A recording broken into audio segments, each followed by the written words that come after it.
I want to ask you if you're familiar with Article 1, Section 2 of the Texas Constitution. I don't memorize everything, so read. That's fine.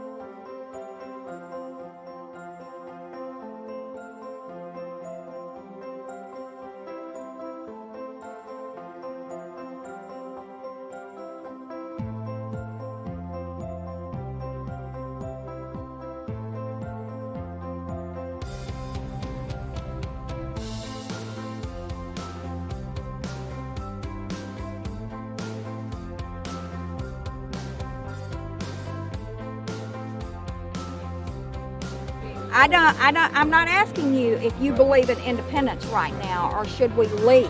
What I'm asking you is whose decision is it? Is it we the people or is it the legislature? You've asked me a question I've not been asked. You've asked me a question I've not researched, and so I will follow back. And you have to research it? Yeah, I just read the Texas Constitution. Ma'am, I understand, but there will be a legal opinion on that, and I don't know what that legal opinion is, and I would want to go to the Attorney General and find out what that really says and really means and what the intent is. Reading me something for the first time that I have not looked at, and you're asking me a question, and I'm happy to give you an answer and follow up and give you the answer.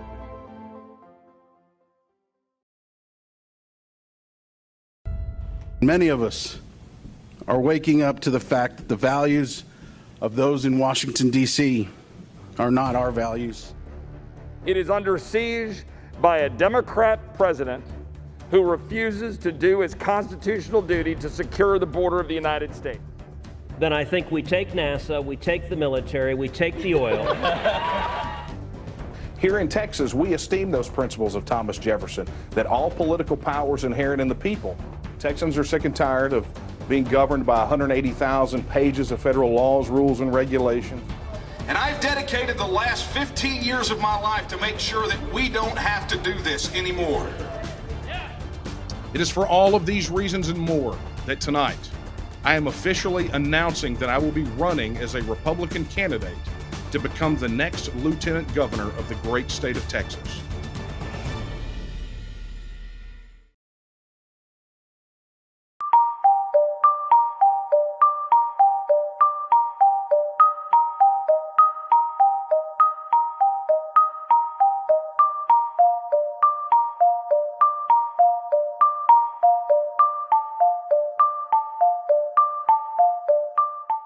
Governor, what's the enforcement of this going to look like in terms of 25%, 50%? Who's going to do it, and are there any penalties attached?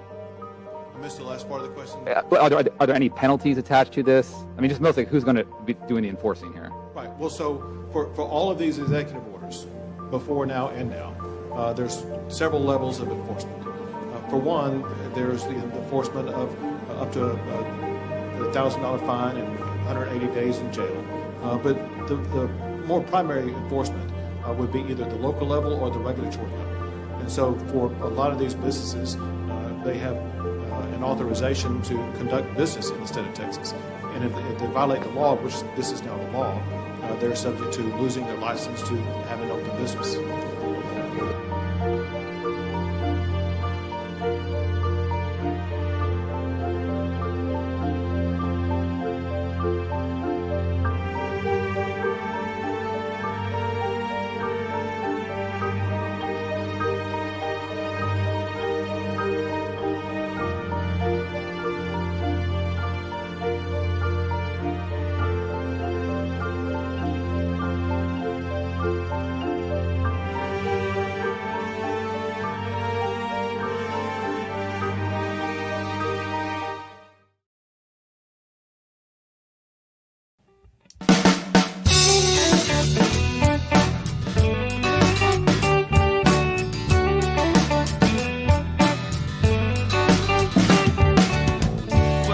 In power, whether red or blue, they could not care less about Texas, me and you. They created this give me country that don't value hard work. For a Texan to survive, all we need are some seeds and dirt. Texan rise, don't you hear your call? Got to save your country before it's long gone. Texan arise, don't you hear your call? Got to save your country, for it's long gone.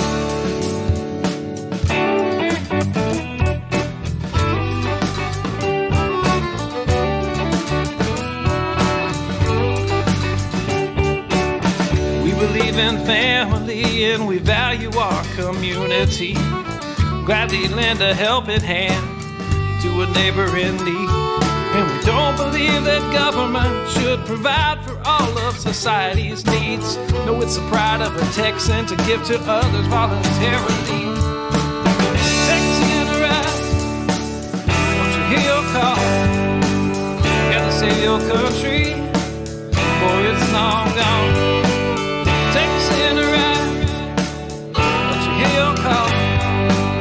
Gotta save your country, for it's long gone.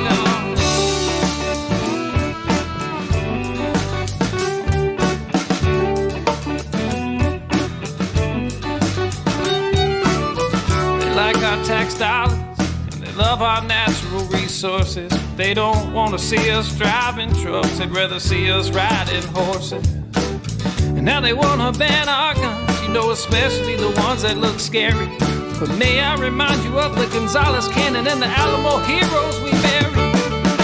Texan, arise, don't you hear your call? Got to save our country, for it's long gone. Texan, arise, don't you hear your call? Got to save our country, for it's long gone.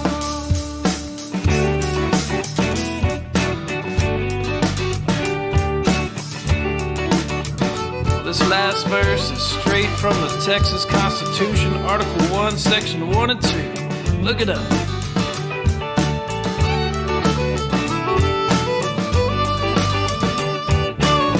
Texas is an independent state, yet presently we suffer. We no longer possess the right to locally self-govern. And now it's time as a people in which all political power is inherent. And in such manner we find expedient, we reform or abolish our government. I said, Texan, arise, don't you hear your call? Got to save your country, for it's long gone. Texan, arise, don't you hear your call? Got to save your country, for it's long gone.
Hey, all right. Good evening, everyone. I'm Daniel Miller, and this is my late night coffee talk, right? This is where once a week I get on a camera and broadcast out to various social media and streaming platforms and drink coffee and decompress a bit, right? Just kind of let you know what's been happening and what's going on and where we're headed and all of those wonderful things.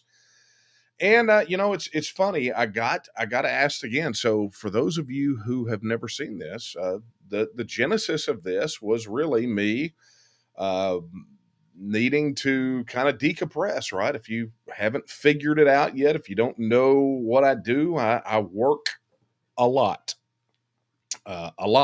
and so as part of all that working, I drink coffee a lot. And so this time of the evening, about the middle of the week, I would take a break and just kind of discuss and not just get on here and monologue, but take banter back and forth from social media. And of course, this started with in the TNM members Facebook group. We have a Facebook group for members only.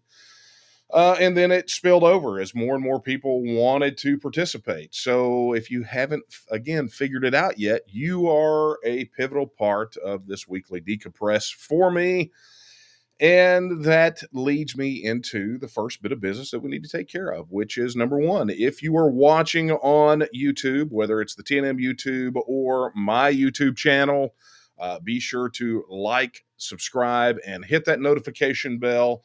And that notification bell just tells you, it's going to ping you every time we go live or every time we fire up a video. And grab the link and go share it on other social media as well. And by the way, thank you very much to everyone who answered the call and is subscribing to my fairly new YouTube channel, right? I had it many, many years ago and never really did anything with it, just poured everything into the TNM YouTube channel. And I was told that I needed to do that. So thank you all for going over there and subscribing to that. As a matter of fact, let me just do this while we're at it. There's the address to my YouTube channel. You can go over there and do your thing, like and subscribe, the usual. But also, if you're participating on the TNM's, YouTube channel, Super Chat is active. Both chats aggregate into a little window over here on this side of the screen. And so we'll be, you guys, like I said, are an integral part of this. So if you have questions or comments, be sure to dump them in the chat tonight. This is live. This isn't like pre-recorded and then we do it as a live. It is 100% live. So we'll be getting those. And of course, Kara is with me tonight. She is that way. And she is watching the chat. She's feeding me your questions and comments because frankly, it's really tiny in front of me and it scrolls like a slot machine because you guys are very chatty. So she's making sure I don't miss anything important. But YouTube chat for TNM Super Chat is live. Contributions that come in via Super Chat on the TNM channel, 100% minus, of course, the haircut that YouTube gives us goes right to the work of the TNM. So be sure you get over there, you Super Chatters. And if you'd like to donate directly to my campaign, you can do that. Yes, I am running for lieutenant governor. You can do that right here at dmcdonate.com. That's dmcdonate.com. If you're watching on Facebook, you know what to do. You need to like it and comment and share. Like, comment, share. Help us defeat the algorithm. But of course, for those of you on Twitter, retweet, retweet, retweet. Get her done. And share it wherever. We're on Twitch and whatever platform you are watching this on, be sure to spread the word. Help us reach more people because mainstream media is not going to do the job for us. That is evident. It's just the way it works. Okay, so look, we've had one heck of a week, right? Since the last time we visited. We were wow. I mean, we did let's think about this. So Friday and Saturday, we had a lot going on, but Saturday and Sunday in particular those were both campaign travel days. So we started out Saturday by heading over to Huntsville to pick up campaign signs because we had run out and our guy that handles the printing is in Huntsville, had one of our supporters. It was Mitch, I believe. Mitch picked those signs up for us, and we happened to meet him in the parking lot of a McDonald's in Huntsville and decided to pop in and get something to drink. And lo and behold, ran into candidate for Texas Land Commissioner, Dr. John Spires. He just literally happened to be in there. So we bumped into him, got to visit with him. Burned out of Huntsville and drove all the way up to a town outside of Decatur called Boyd, where we were guests of the Patriot Society of Boyd, and we met some phenomenal people up there.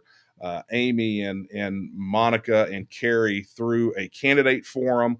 So we got an opportunity to set up a table, got to visit with a room full of people. If you've seen the pictures flying around social media, the room was jam-packed. and got to visit with some phenomenal people. Got Andy Hopper, who's running for Texas House, Chad L. Miller, and he will tell you the L stands for Liberty, who's running for office there in Wise County. I mean, just so many people that were there. So it was great to reconnect with the Drurys while we were there, and of course see Amanda Hopper and Sam Hopper and just everyone that was there. Met phenomenal people that are on fire for Texas and ready to take Texas back, including one gentleman who got up and gave an incredible testimony, who moved from California, has lived here for many, many years, and he was sounding the alarm. I mean, he was definitely letting everyone there know how critical this particular election is. And talking about what he left. And there was another gentleman who essentially did the same thing. So really, really incredible folks that were there. So we did that event, and then spent the night in Decatur, and then had to fastball down to Llano for a candidate forum down there. John Bolgiano was one of the organizers, and we were there with got to see Weston Martinez, who's also running for land commissioner. We've known Weston for many, many years. And of course, our good friend, State Representative James White, who's running for agriculture commissioner. Met a ton of local candidates there, including one who's running for Texas Senate. And when he started off his resume, he's like, well, he says, I really hadn't intended to do this. I had been, I was a retired football coach for 33 years. I thought, man, finally somebody I could talk football analogies with and not have to apologize before I do them. Right. So I had a great time with him. And again, a great turnout there in Llano. All the tables were full. Got to communicate with a lot of brand new voters, folks who had not been familiar with the campaign. A lot of folks that were familiar with our work through the TNM and working for Texas independence, and the Alamo and all the things that we've done. So got to meet with all those folks. So then immediately we had to leave Llano and drive all the way back to Nederland because we had a funeral to be at Monday morning. And that was the funeral of the gentleman that I talked about last week, perhaps even the week before, one of our dear, dear friends for many years, and probably one of the staunchest TNM members that you would ever meet, Roger Evans. He passed away. And I got to tell you, it was, I don't, as I talked about last week, I don't like to lose people. I don't. And I hated to, I just don't like to lose people. I want everyone who is in the movement, who has worked so hard, I want them to be able to see the finished product of Texas independence. And Roger's funeral was fitting for his life in the TNM. As a matter of fact, when people got up to start speaking at the funeral, it was definitely one of the things that they mentioned about him was his love for the TNM and his activism in the TNM.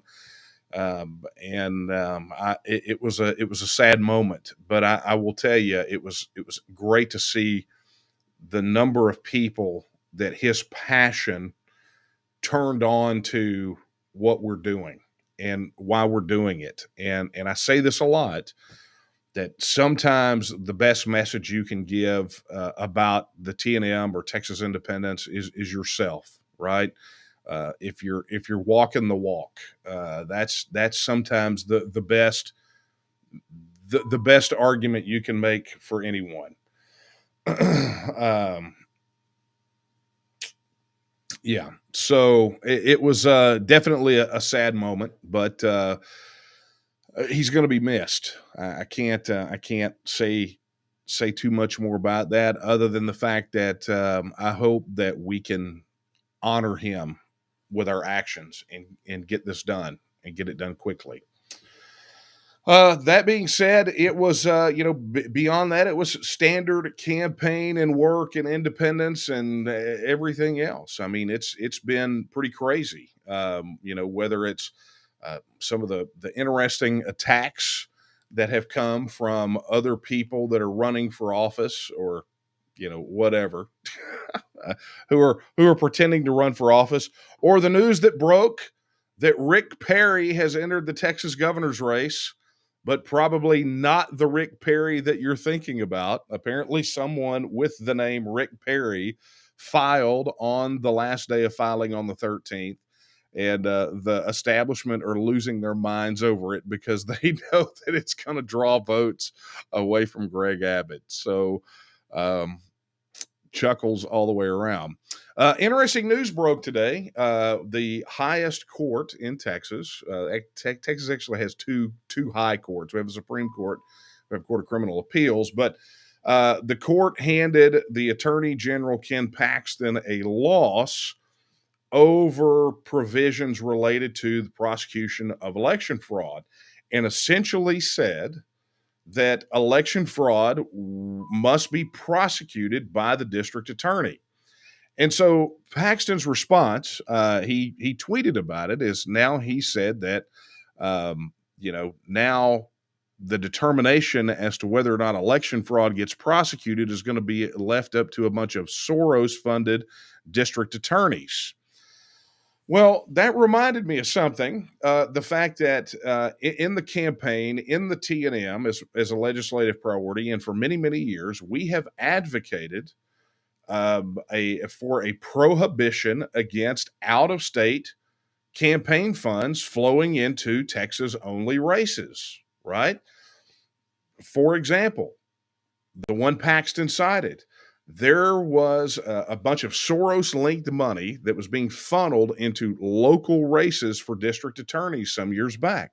You go back and you see a group that Eric Holder, who was Attorney General under Barack Obama, was dumping $250,000 into Texas House races in the last cycle. You go on and on and on, and you see this big flow of money that's coming in from California, New York, and K Street lobbyists in Washington, D.C.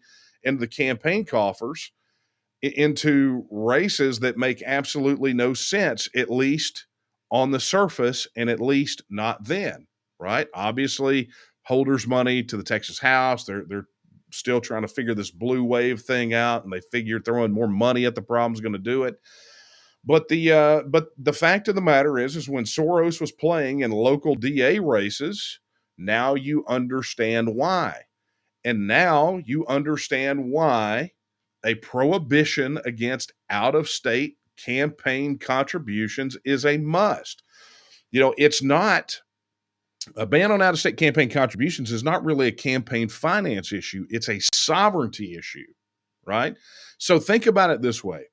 We don't allow campaign contributions from China or Russia or Mexico or any other country around the world, right? They are forbidden. And so think about why that is. Why don't we allow campaign contributions from foreign entities? Well, because we don't want foreign influence in our elections. But if you think about it, if Texas is, as Article 1, Section 1 says, a free and independent state, we are a sovereign state, as all states of the United States were meant to be, then wouldn't campaign contributions that came from other states within the United States also be a violation of our sovereignty? So when you have candidates that come in, yes, Beto O'Rourke, I'm looking at you, and they are funded primarily by big money donors, right? PACs that are funded by Nancy Pelosi and Chuck Schumer, or California Hollywood money, right? When they're funded that way, well, that's foreign money that is being used to influence a Texas election. And so, I have to tell you, I view money coming from Hollywood celebrities and K Street lobbyists the same way, for influencing elections, the same way that I view Russian bot farms tweeting on behalf of Hillary's campaign, right? I mean, that it's the same thing. So while we have been somewhat castigated for even making the suggestion because people look at it like a campaign finance issue, the fact of the matter is it is a sovereignty issue. And if you're going to be a Texas first candidate, right, if you're going to go out there and you're going to tout that you're Texas first, you got to at least have this conversation on the table about the impact of out-of-state campaign funds playing in our elections. And it's wrong. And there needs to be a prohibition on it. And today proves it. The tweet from the Attorney General complaining about Soros-funded district attorneys making the decision over whether or not election fraud, voter fraud, whatever you want to call it, gets prosecuted is proof that it's the conversation that we should have been having all along. It's a conversation, frankly, where we were far ahead of the curve. And now people are going to listen. Because they didn't listen before, it's a problem.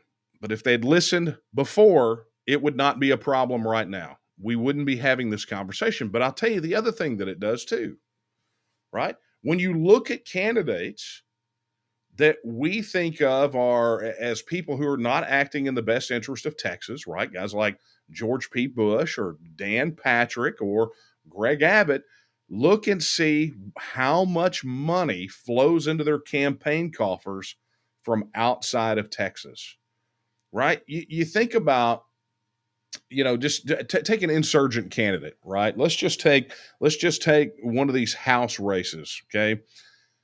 When these House races happen, which, you understand kind of what the spend is generally. I mean, I know back in 2012 when I ran for state rep, Alan Ritter spent $300,000 to beat me up against $10,000 that I raised.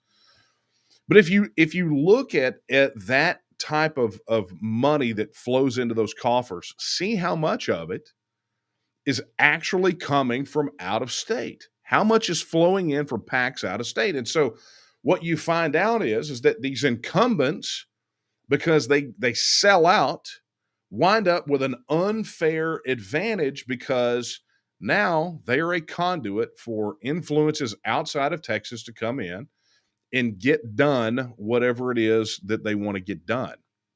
And that outside of Texas money is used to prop up the establishment. You take that out of the equation and the fight becomes far more fair, right? All of a sudden now, it's a much fairer fight because we're all playing in the same pond, right? We're all having to raise money out of the same group of people, the people that just so happens we are representing. Because ultimately, when it comes to campaign finance, that's what it's really about. People are donating money to your campaign because they believe that you are the best person to represent them. So why is George Soros giving money to district attorneys, right? Why are Hollywood celebrities giving money to people like Beto O'Rourke? Why are K Street lobbyists and all these random PACs outside of Texas giving money to Dan Patrick or George P. Bush? Well, it's the same reason. They believe that those people are the best people to represent them. And now we got a problem. Because in most cases, representing the people of Texas and representing the interests of people on the federal system or outside of Texas are mutually exclusive things. And we've seen time and time again, the political establishment in Austin pays more attention to the people who put money in their campaign coffers than they do the people that they are supposed to serve. And it's one of the reasons that we're in the mess that we're in. It's one of the big reasons. So yeah, it was interesting when that news broke today, that here we are in this situation, the Attorney General effectively acknowledging what we have been trying to get done all along. And so now maybe there will be some traction on it. And I will tell you, regardless of how people, of some of the controversy surrounding it, as Lieutenant Governor, we'll have that conversation A ban on out-of-state campaign funding will absolutely be on the table, and it will be a high priority because it is if we do not, it continues to be the backdoor method to destroy the sovereignty of Texas. And you cannot be a Texas first candidate if you're not willing to have that discussion and take out-of-state campaign finance off the table. Point blank. Okay, so you know what? Let me start taking some questions. You guys are very questiony and chatty tonight. How about that? Okay. So let me take this question first. Lisa sends a question from YouTube. She says, "Who passes legislation about outside money being forbidden and election?" Okay, so it's that is legislation, right? That is all handled by statute. So it would be a bill that would make a change to the Texas election code, particularly the sections dealing with campaign finance, and specifically at a prohibition against campaign contributions from outside of Texas. Period. The TNM drafted the language for the bill, or at least part of the draft language, 4 sessions back. It's been a while. So we actually took it to the Texas legislature and tried to work the legislation. And you know what? Amazingly enough, none of them wanted to touch it. Can you think why that might be? Can you just imagine for a moment why they might not want to touch it? Okay, so let's take some more questions. Sound good? Okay. Hey, note of encouragement. Debbie from Facebook. Very scary times, Dan. So glad my 45-year-old in Washington State and grandkids realize this. Thanks for your continued drive, North Texas. Hey, thank you very much. We're just going to keep doing what we have always done. And Lord willing, when the primaries come around in March, we will have a whole new crop of legislators. And yours truly will be in the lieutenant governor's office, and we are going to get this stuff done. Eric says Eric on YouTube says he thinks the feds would not start a hot war, but would cut us off from trade, and so would other countries. Yeah, that's not the case. And obviously this is a Texas question, and about the repercussions. Basically, what the response would be from the U.S. and other countries. And I will tell you, and just like I told someone the other day who posited the very same thing, who suggested that they would kind of go that European Union route as they did with the UK, drag their heels on trade. But there's one very big difference, and that is this, is that Texas is an economic powerhouse. Countries around the world want to trade with the United States, and the United States wants to continue to trade with Texas. If they decide to be punitive because Texans, their only crime was voting the wrong way, then their economic movements, first off, there's no basis to sanction us, but if they wanted to get ridiculous with trade, it's going to harm them far more than us. I mean, we continue to be the number one state in the United States for manufactured exports. The economic bennies go on and on and on. So it would definitely hurt them more than it would hurt us. And, look, it's pragmatic. I mean, that's where they've got to be. Because that's, at the end of the day, that's how they make their decisions. They would throw themselves probably into a massive recession or depression. So they have got to trade with us. And in trading with us, the more punitive and lopsided their actions are, the worse it is for them. For us, we trade with the world anyway. Someone asked, when will the TNM accept Bitcoin? It is in process. It's happening now. I actually had messages back and forth with our executive director, Nate Smith, and the songmeister who wrote Texan Arise that plays before this program every time, about that. And so we are in the process of getting that set up. So we'll be accepting Bitcoin and other crypto very soon.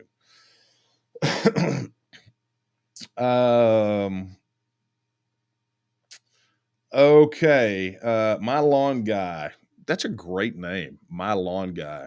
Okay. You're not, just to be clear, so there is no one that is misled. He's not My Lawn Guy, but his name is My Lawn Guy on YouTube. He says, I've heard that if we do leave, there'd be a war against us and anyone else that leaves. What do you think the probability of that happening? 0. And I actually wrote about it in my book.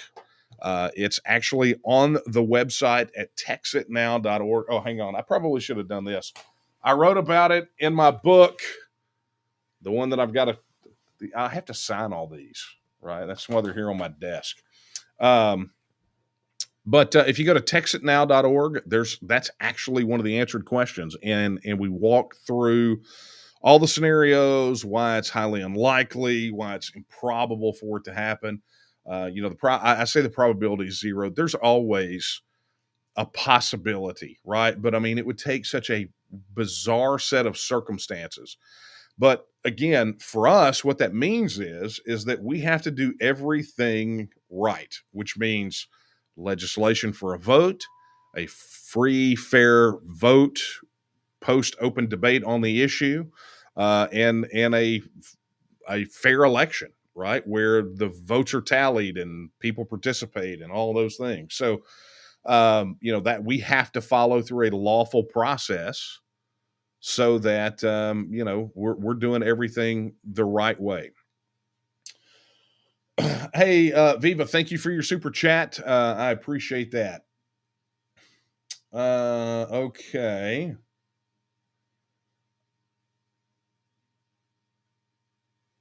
Okay, interesting. All right, man, you guys have a lot of good questions. I'm just scanning to make sure that we're hitting these. All right, here's one. Mr. Miller, thoughts on giving more authority to our elected sheriffs and not these unelected, overpaid police chiefs? Look, I'm firmly behind our sheriffs and believe that they need more power. But I will tell you this other thing too, is that in some of these larger urban areas, these police chiefs need to get a collar. I mean, I was never happier than when Art Acevedo, who went from Austin to Houston, decided to go to Florida. And I think I heard the other day that he got fired or resigned or whatever. And I hope beyond hope that guy does not make his way back to Texas. Right? Some of these large city police chiefs are problematic. But look, I'm not gonna denigrate police chiefs for these municipalities, because there are some great ones out there, and county sheriffs have their area of expertise, their area that they work, and many of them do a phenomenal job. And of course, my hat's off to those border county sheriffs and a lot of those sheriffs that are in the counties, inside from the border, inland a bit, because they're doing their duty plus some. So, so the sheriffs are doing a phenomenal job, and there are a lot of phenomenal police chiefs out there. I come from my hometown, which is originally White Oak, Texas. We had a police chief who was there the whole time I was growing up, and the guy was phenomenal at his job. He was a great guy, and I actually, like a few years after I got out of high school and went to college, ran into him and had a phenomenal conversation with him. Just, he as a kid, you have one view of police chiefs, and then as an adult, you take on a whole new appreciation. But look, we need to empower our sheriffs. I'm not going to lie about that. I think a lot of the power of our sheriffs has been usurped, and it does need to be restored. Someone on YouTube said, will TNM form a political party? I'm going to run for office. The answer is no.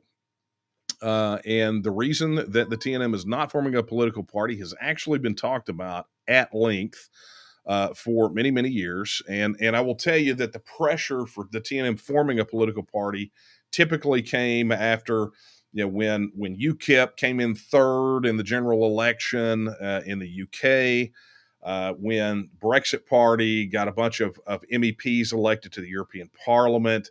That sort of thing. And so people look wistfully at that system over there, and they say, hey, shouldn't the TNM form a political party?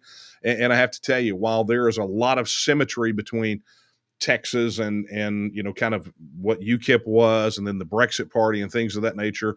While there is some similarity, some analogies you can draw, it's not a true one for one comparison, and especially when it comes down to the issue of political parties. And there's a whole lot of reason for that, right? The European Parliament is elected via proportional representation. We have a first past the post system here, and statutorily speaking, political parties are so ingrained in the Texas election code that it makes the formation of a third party virtually impossible, right? The success of any party outside of the two majors. So it's just not something that's in the cards for us.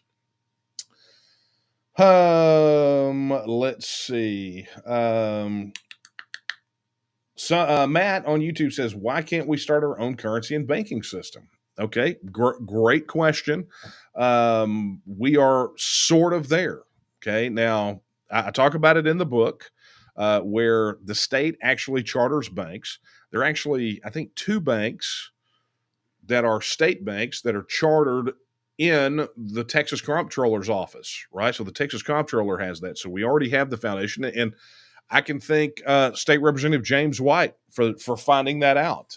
He and I had a conversation several sessions back about the formation of a state bank, and it's when we both found out that the state sort of already has not one but 2. We already have our own sovereign wealth fund, more than one, and then we are about this close to having our own precious metals backed currency. Okay, so little known provision in the Texas Gold Depository Act, right? Remember the headline? We all heard that Texas got its own Fort Knox. Well, there was a little known provision inside that bill that called for the creation of a system of electronic transactions denominated by deposits in the Precious Metals Depository. And so the Precious Metals Depository is built in Leander, and now we just need to get that system fast-tracked, and that's literally just a hair's breadth away from the establishment of our own currency. Now, ultimately, will Texas want just a precious metals-backed currency or a commodity-backed currency? That is a debate for another day. But the fact remains that we are literally this close to already having one. So, an important piece of information. AJR asks, why are we so far behind Florida since DeSantis takes crypto for state fees? Look, the crypto for state fees is not the only way that we're behind Florida on a lot of things, right? Whether it's the mask mandates or any of these things, but I think that the running joke inside political circles right now is, if you want to know what Greg Abbott's going to do, watch what DeSantis does and set a timer for 6 weeks, right? I mean, that's kind of where our governor has been relegated to, is mimicking the governor of Florida. I mean, how did we end up in this situation? And of course, at his right hand sits Silent Dan, who says nothing, just nods a lot, doesn't speak out. He goes out and carries the water for Greg Abbott because, frankly, they're both in trouble, right? They're both underwater. Dan Patrick's approval ratings are low. Greg Abbott's approvals are low. So they're both underwater. And the fact that Patrick is viewing me as his opposition, which, by the way, I've got a funny story for you guys, right? I forgot to tell y'all. I can't believe I did this. So you guys know the video that we released about Dan Patrick. It was about the border, and let me see if I've got it. I'll see if I can run it for you. I don't think I have it on here right now. Yeah, I don't have it in the deck. Man, if I'd have thought about that would have been great. But it's the video that we run about. We did it right around the time of what happened in Del Rio. Okay, so you guys remember the big migrant surge in Del Rio. All of these politicians decide to put on their shirts with their embroidered office on them in the seal, go down there for photo ops, and to deal with that surge, the federal government pulled personnel off of actual border checkpoints to go down there and handle that crisis. And so Abbott and Patrick got together and said, we're going to close these crossings, right? If they're not going to man them, we're just going to close them. And the federal government came back and said, no, you're not. And so Abbott and Patrick backed down. And it's the clip that we run of him on the Laura Ingraham show. And she plainly says, Texas, she explains the situation, says Texas backed down. And then Dan Patrick comes up and goes, Texas didn't back down. And it's like, no, Texas totally backed down. Actually, it was you guys who backed down. Well, that interview had been featured prominently on Dan Patrick's Facebook page. And as of yesterday, it's gone. So apparently that video is making a difference, right? That video pointing out what he did and how they backed down. And look, I've said it time and time again, and I'm not ashamed to do it. We've got leadership in Austin that look at come and take it not as a statement of defiance, but as terms of surrender. And we know the power to secure the border is in the hands of Texas. Texas can take unilateral action to get it done. And I've highlighted it. If you go to my website, danielomiller.com, go to the issues page, I talk specifically about how we do it, right? In excruciating detail. I talk about how we do it. And it's not as difficult as they make it sound, right? When Huffine says, I'll do in 3 days what these guys haven't been able to do in 30 years, it's possible. Right? It's absolutely 100% possible. Now, I would prefer it not be done exclusively through executive order. There needs to be legislative support, which is why we're advocating for the legislation that we're advocating for, full militarization of the state guard because they cannot be federalized, open-ended recruitment where there is a focus on previous military experience, specifically combat veterans, with public announcement that the first major mission of a militarized state guard will be to defend the border, and then boom, deploy, go down there and do it. That is $2 billion better spent than giving it to having to pay for the DPS to come run traffic patrols 30 miles inland. And let me tell you, the DPS down there working, but by the time those people get 30 miles in, they're already here, right? And my viewpoint is we don't cede not 1 square inch of Texas, not 30 miles, not 30 inches. We protect all of Texas, period. Okay, let's go through here and let's find some more questions. Sound good? Man, it's been more talk than coffee tonight. I need more coffee.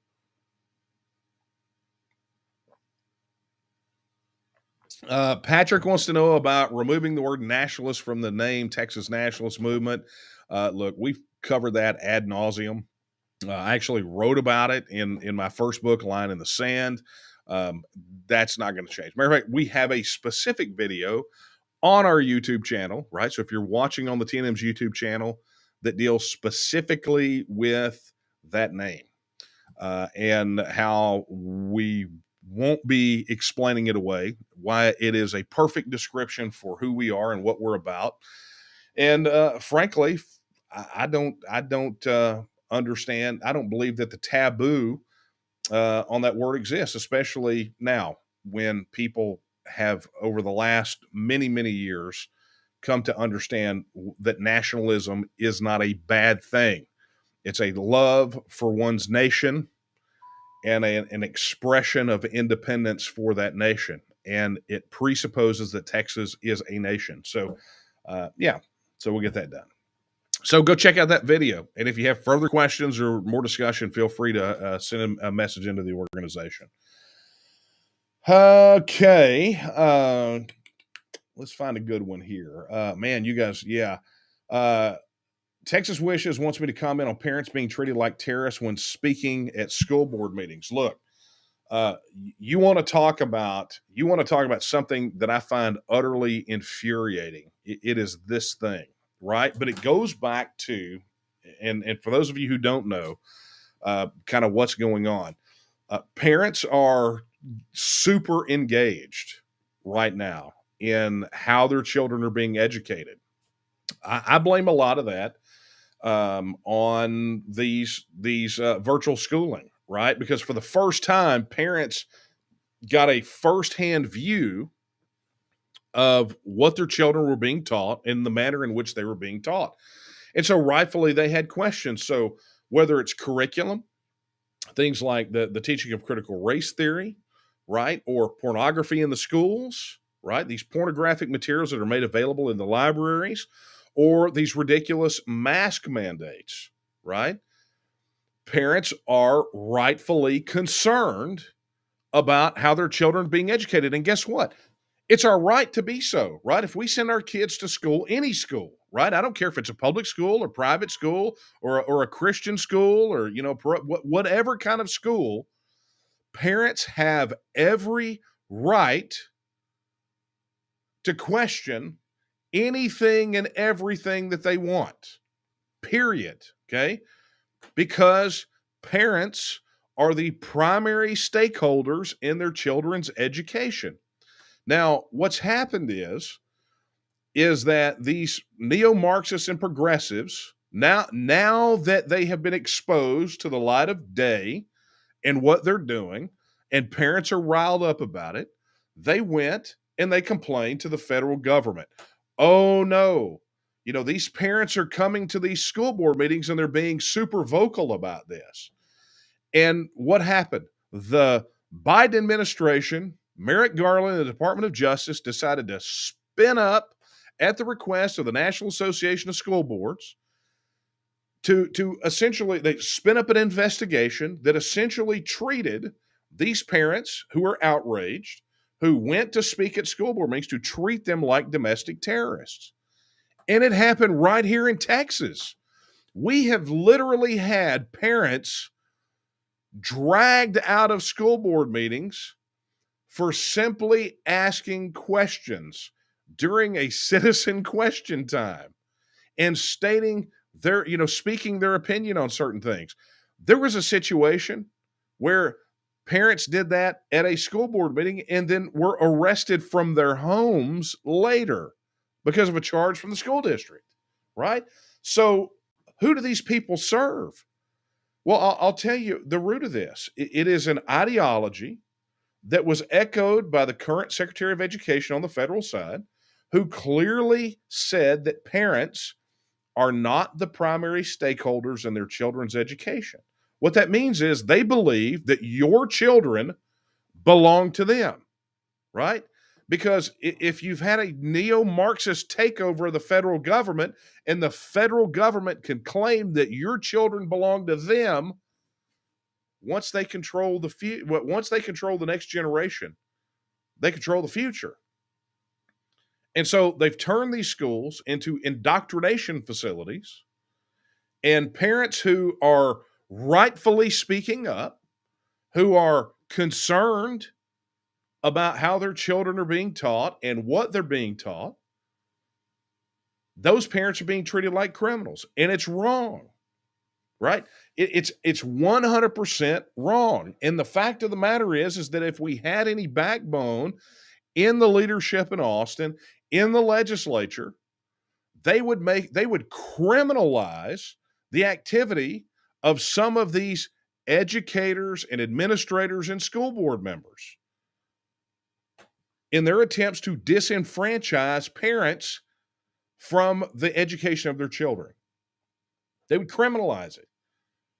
There is no room in Texas for government officials who believe that our children belong to them. Period. There's no room. So we press on, because I'm going to tell you, the governor and the legislature have lost control of Texas. The neo-Marxists are running rampant. When there are bills that have passed that allegedly ban critical race theory in schools, and the schools continue to teach it in defiance of the order. It's just like the same thing with these mask mandates and these vaccination mandates. Governor Abbott says, "Oh, but I have put out an executive order banning this sort of thing." These businesses don't care. Kroger's getting ready to penalize people, right? They're going to penalize their employees who don't take the COVID vax, right? So, I mean, from the standpoint of government power and government authority, Abbott and Patrick and the rest of those guys have lost all authority. Nobody's listening to them because they're a pack of hypocrites. When Dan Patrick gets out and complains and says that, oh, I'm totally against these vaccination mandates and these mask mandates, but is the guy who Sid Miller, the current agriculture commissioner, had to sue. He sued him during the session because Dan Patrick Senate was requiring you to get COVID tested and wear masks and do all that stuff on the Senate side to participate in hearings, to visit the Senate gallery. You had to do it. And I literally, okay, just to prove my point, let me go to my email. So I got in an email exchange, and I'm not going to say who it is, but I got in an email exchange about tonight from someone who could not make it, who works for the Texas Department of Criminal Justice. Right? They're a jailer, and here's what it said. The pay is horrible, and they are still required to wear masks.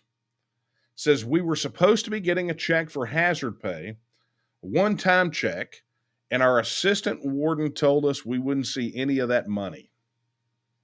None of it, because it was going to pay for other things. And so I responded back and was kind of shocked that they were still under the mask mandates. And this person said, yep, it's ridiculous. They're even forcing inmates to get vaccinated. Said, yes, they're inmates, but it's not right. We shouldn't even have to be wearing them after almost 2 years. They can fire me. I refuse. So we're seeing this across the board. So Texas Department of Criminal Justice is a state agency. Apparently the governor has said no mask mandates, no vax mandates. But here is someone who works for Texas Department of Criminal Justice saying they're forcing us to wear masks. They're forcing the inmates to get the vax, and we're next. And we're next. That's not from me. I'm not. Here it is. It's an email, literally from someone who is experiencing it firsthand. So when I say that the powers that be have lost all authority and control because of their hypocrisy, it's things like this that tell us that. There are people still losing their jobs. Over the mandates. Okay. Moving right along. Now I went from the school board meetings to that. So hopefully you get the gist of how I feel about these school board meetings. I think that the behavior of the school boards and the school districts when they attempt to disenfranchise parents is criminal and should be criminalized. Okay, Maryland wanted to know, what can you do about illegals invading Texas? I talked about border security just a minute ago, so I hope that got your question. Let's see. Alexa on YouTube says, if we text it and we immediately suspend or fire all current politicians in all positions, must run again and open it for new candidates in a new system. Look, things go on as they have gone on. So, and again, it's one of the things I talk about in the book, right, in the Texit book, that explain that process. Texit is not an act, it's a process. And there are elections. Our elections will continue to happen as mandated by the Constitution. And that's how it works out. And so that's your opportunity. But as I have said time and time again, the time to clean house from the state house to the schoolhouse is not after a successful Texit vote, it's ahead of it. And again, your poster child for that is what happened in Brexit. Period. That's the way it works. Hey, Stephen Mull, thank you for your super chat, sir. I do appreciate that. Man, I hope I'm not missing anything. I know I'm running short on time, so I'm cherry picking. I hope you guys don't mind.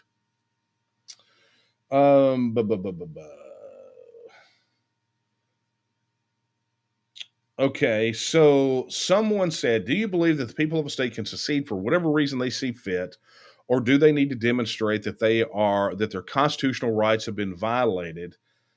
If the latter option, which violated rights would you point to? It's interesting. I actually had a fairly civil interview with a reporter, with James Berrigan at the Texas Tribune last week. And like the first 20 minutes of the interview was taken up by a discussion sort of about that thing, except for it was the use of the word secession. He's like, what, you don't like the word? It's like, I don't think it's accurate. One of the things I talk about in the Texit book is how over the last several decades, there's been a really clear refinement of, this idea of nation states reasserting their status, right, or becoming independent nations. And in the book, I talk about, if you believe that the United States, from its foundation, is a single monolithic nation state, right, that it's really just one big self-governing nation, and that states are merely administrative subdivisions and don't have any sovereignty of their own, then secession is the appropriate word. But in our case, right, where we are a state that is fully sovereign in its own right, that is bound together through this political economic union with a touch of mutual defense compact and free trade and all these things, right?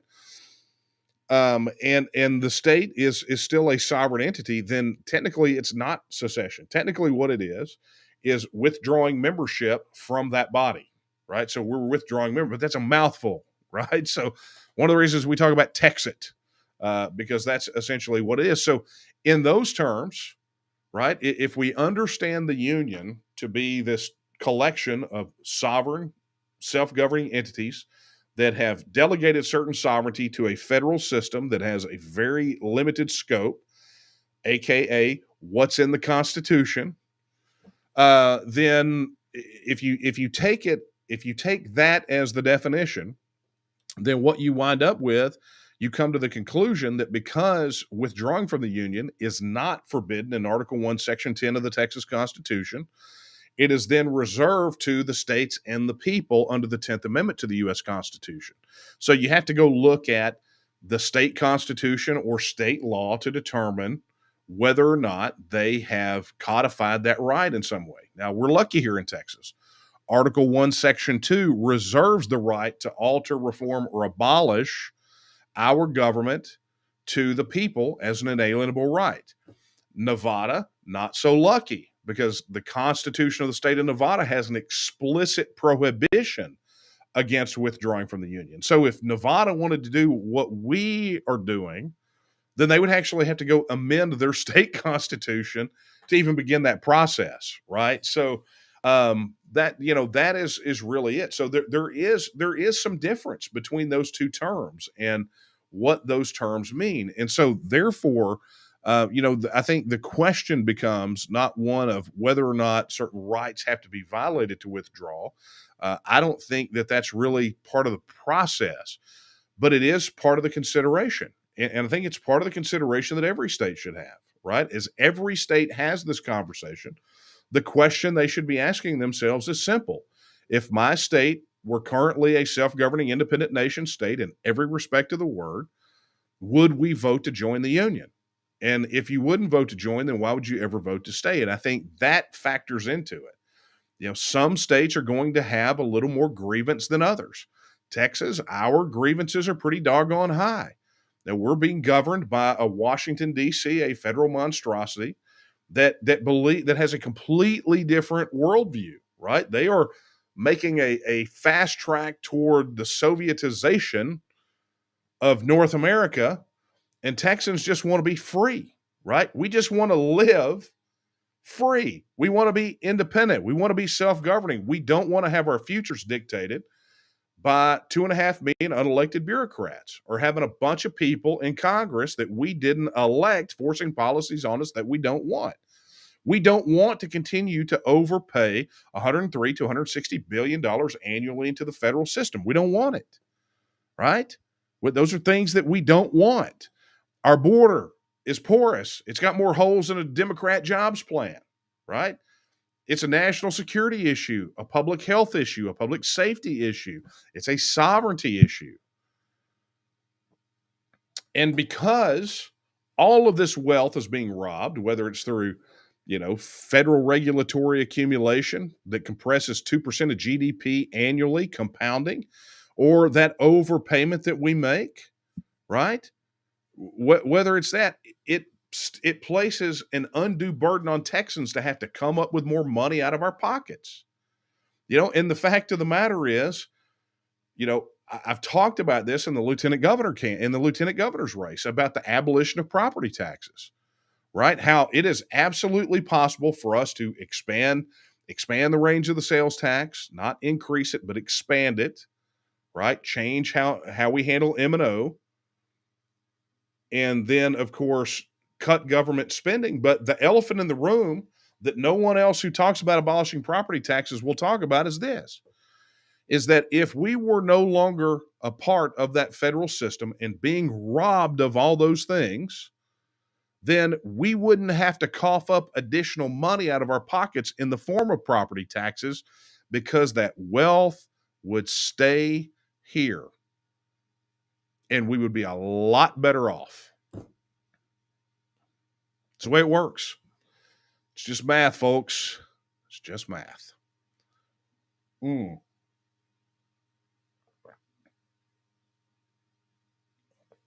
Okay. Wow. Yeah, man, you guys are just really pounding the questions tonight. Well, look, we're getting real close to wrap up. I got about 4 minutes to go. Man, there's some great ones, and I think we'll save some of these for next week. But I got to wrap this thing up, man. Honestly, I could spend a lot of time on here with you guys, but we do start kind of late, and I still have work to do. It's been a bit of a day. I'm not going to lie, but a phenomenal day. Look, our campaign is rocking and rolling, and don't let anyone else out there fool you. Right now, there is one person in the lieutenant governor's race that could beat Dan Patrick, and his name is Daniel Miller. Hey, that's me. That's my name, right? We can beat him because it's not me. It's not me running against Dan Patrick. It's all of us, because we're sick and tired of not being represented in Austin, Texas. And we're sick and tired of Austin, Texas becoming that swamp that Washington, D.C. is. And we're going to go out and we're going to do the things necessary to get the votes to go out there and win. And absolutely, to do that, I'm going to need your help. First and foremost, if you have not visited my website at danielomiller.com and pledged your vote, pledged your support, I need you to do that as soon as this is over with. Head over to danielomiller.com, sign up, pledge your vote. And what that does is that allows us to communicate with you, but then we can give you certain things that certain information that you can use to help us reach other people, right? Because that's going to be the key. The key to victory is being able to reach voters. And that starts with you, right? Let us know that we've reached you. Let us know that you want to be a part of our movement to take Texas back. And in addition, while you're there, you can hit the donate button or head over to dmcdonate.com. The incumbent, our opponent, has got a war chest in excess of $20 million. And we don't intend to raise $20 million. But what we intend to do is raise enough to reach as many voters in Texas as possible. And that's going to take a lot. That's phone calls, that's mailers, that's billboards, that's radio, TV. It's all of the things that you can imagine. But we have to do this because the number one enemy right now that will prevent us from winning is silence. If we do not reach the voters of Texas, then what will happen is they will go with what they know. And that, unfortunately for us, is a lieutenant governor who sat silently by while our churches, our schools, our businesses were shut down. One that sits silently by and does nothing within his power to prevent these mandates or to secure the border, or who tells us that the border is secure when we know it's not, or tells us that we're going to get property tax relief, and instead we all got property tax hikes. So the fact of the matter is we need you, because without you, we're not going to be able to get this done. But here's what I do know. I do know that with enough of you working and speaking and donating and doing everything you can, we can win this race. And so I would appreciate your pledge of support. I would appreciate your vote. I would appreciate your contribution. I would appreciate your volunteerism, and I would appreciate you speaking your piece and letting other people in Texas know that they have a choice. They finally have someone that will be their voice, their hands, and their champion in Austin, Texas.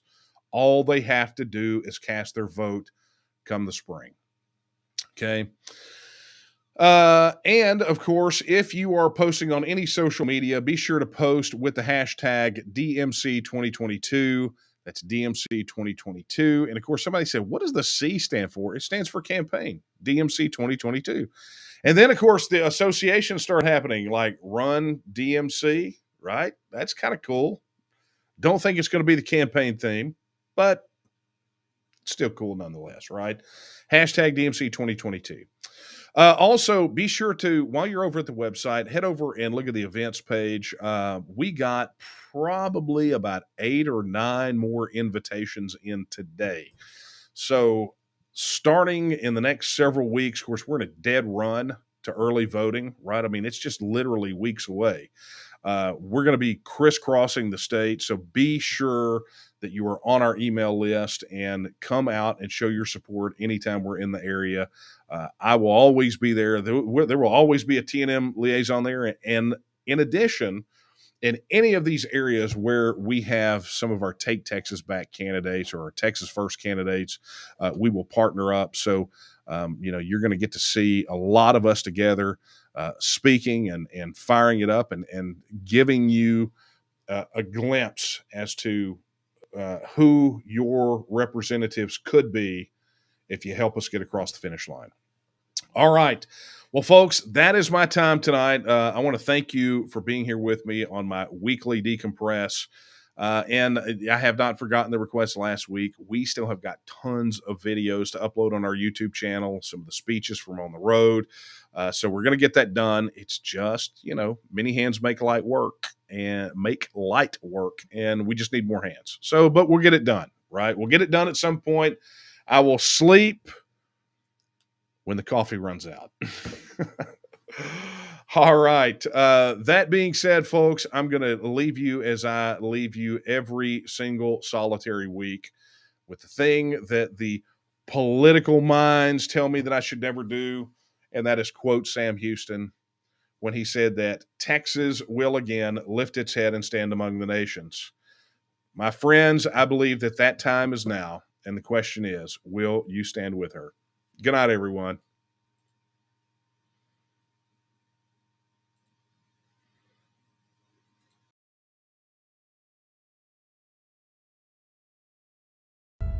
Many of us are waking up to the fact that the values of those in Washington, D.C. are not our values.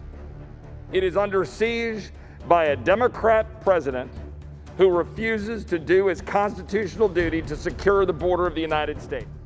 Then I think we take NASA, we take the military, we take the oil. Here in Texas, we esteem those principles of Thomas Jefferson, that all political power is inherent in the people. Texans are sick and tired of being governed by 180,000 pages of federal laws, rules, and regulations. And I've dedicated the last 15 years of my life to make sure that we don't have to do this anymore. It is for all of these reasons and more that tonight I am officially announcing that I will be running as a Republican candidate to become the next lieutenant governor of the great state of Texas.